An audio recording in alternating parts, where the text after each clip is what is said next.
Mathilakam block panchayat തിരഞ്ഞെടുപ്പിൽ സിപിഐയിൽ സ്ഥാനാർത്ഥി നിർണയത്തെ ചൊല്ലി കലാപം. സെക്രട്ടറിയും മണ്ഡലം കമ്മിറ്റി അംഗവും രാജിക്കത്ത് നൽകി.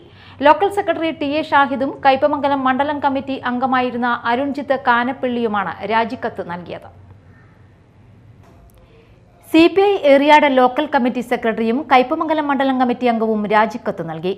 മറ്റൊരു ലോക്കൽ കമ്മിറ്റി അംഗത്തെ പാർട്ടി പ്രാഥമിക അംഗത്വത്തിൽ നിന്ന് പുറത്താക്കി. മതിലകം ബ്ലോക്കിൽ സിപിഐ മത്സരിക്കുന്ന 4 ഡിവിഷനുകളിൽ 2 ഡിവിഷനുകളിലേക്കുള്ള സ്ഥാനാർത്ഥികളെ നിശ്ചയിച്ചതുമായി ബന്ധപ്പെട്ടാണ് തർക്കം.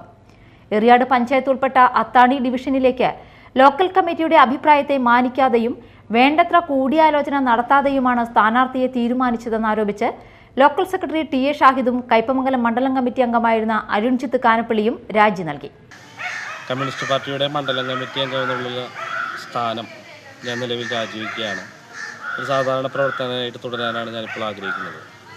ഇപ്പോൾ പാർട്ടിയിൽ നടക്കുന്ന ഏകാധിപത്യപരമായിട്ടുള്ള തീരുമാനങ്ങളും പാർട്ടി നടപ്പിലാക്കാൻ അത് താഴേക്കിടയിലുള്ള സഖാക്കളോടുകൂടി കൂടിയാലോചന നടത്താതെ അത്തരം വിഷയങ്ങളെ ഗൗരവമായിട്ടെടുക്കാൻ പാർട്ടിയുടെ മേൽഘടകത്തിന് കഴിയാതെ പോകുന്ന ഒരു സ്ഥിതിവിശേഷമുണ്ട്.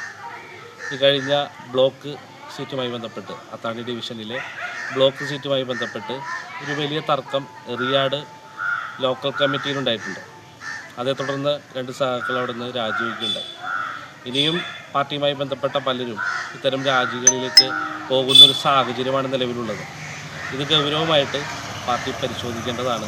പാർട്ടി ഇത് പരിശോധിച്ചില്ലെങ്കിൽ വളരെ അപകടകരമായ രീതിയിലേക്ക് നമ്മുടെ പാർട്ടിയുടെ സ്ഥിതി, താഴേക്കിടയിലുള്ള അടിത്തട്ടിലുള്ള സഖാക്കളുടെ വികാരം അത് മനസ്സിലാക്കാതെയുള്ള പ്രവർത്തനങ്ങൾ അതിൽ ഭാഗമാകാതിരിക്കും. പഴയക്കോടായാലും റിയാടായാലും അവിടെയുള്ള സഖാക്കളുടെ പൊതുവായിട്ടുള്ളൊരു വികാരം ഉണ്ടായിരുന്നു. പൊതുവായിട്ടുള്ള വികാരം എന്ന് പറയുന്നത് സ്ഥാനാർത്ഥിത്വത്തെ സംബന്ധിച്ച് പല ആശയക്കുഴപ്പങ്ങളുണ്ടായിരുന്നു. ഈ ആശയക്കുഴപ്പങ്ങൾ ലഘൂകരിക്കാൻ, അത് പരിഹരിക്കാനും പാർട്ടിയുടെ മേൽ കമ്മിറ്റി മണ്ഡലം സെൻറ്റർ അത് ഗൗരവമായിട്ട് എടുത്തില്ല എന്നുള്ളത് വളരെ വേദനാജനകമാണ്. അത് പരിശോധിച്ച് പോകേണ്ടതാണ്. ഇത്തരം വിഷയങ്ങളിൽ അപകടകരമായ രീതിയിലുള്ള ഈ വിഷയത്തിൽ ഞാൻ പ്രതികരിക്കുകയാണ്. ഈ പ്രതികരണം എന്ന് പറയുന്നത് പാർട്ടിയുടെ മണ്ഡലം കമ്മിറ്റി സ്ഥാനം രാജിവെച്ചുകൊണ്ട് ഒരു എളിയ പ്രവർത്തനമായിട്ട് തുടരാനാണ് ഞാൻ തീരുമാനിച്ചിട്ടുള്ളത്. രാജിയിൽ പാർട്ടി തീരുമാനമെടുത്തിട്ടില്ല. ബ്രാഞ്ച് സെക്രട്ടറിയായും ലോക്കൽ സെക്രട്ടറിയായും പ്രവർത്തിച്ചിട്ടുള്ള ഇദ്ദേഹത്തെ കഴിഞ്ഞ ലോക്കൽ സമ്മേളനമാണ് സെക്രട്ടറിയായി തിരഞ്ഞെടുത്തത്.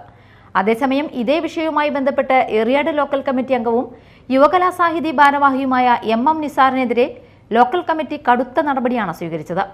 പാർട്ടി വിരുദ്ധ പ്രവർത്തനം ആരോപിച്ച് ഇദ്ദേഹത്തെ പാർട്ടി പ്രാഥമിക അംഗത്വത്തിൽ നിന്ന് ചൊവ്വാഴ്ച വൈകിട്ട് ചേർന്ന ലോക്കൽ കമ്മിറ്റി യോഗം പുറത്താക്കി.